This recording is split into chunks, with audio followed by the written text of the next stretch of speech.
So ito na mga kasama, oh. May hinog na isa.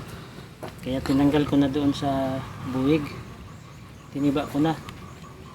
At ito'y tatanggalin ko na ito sa buwig ito. Bigat.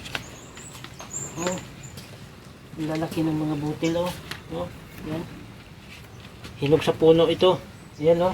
Basa-basa pa, oh. Kakatiba ko lang. Oh. Tumutulo pa yung dagta. Ito.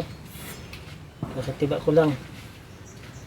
Gagamitin namin ito kasi dahil hinog na. Tinatanggal ko na. Kakainin lang kasi ng ibon. Tinatanggal ko na. Tatanggalin ko ito sa buwig. Ito ay gagawin kong ispiling. Tatanggalin ko sa pwede mo ding ito ang pinagsikapan ko noon na itanim at nilinis. Ito na ngayon, nagbubunga na, nakaputol na ko ng bunga. Pang-apat na putol na ito. O, sige mga kasama.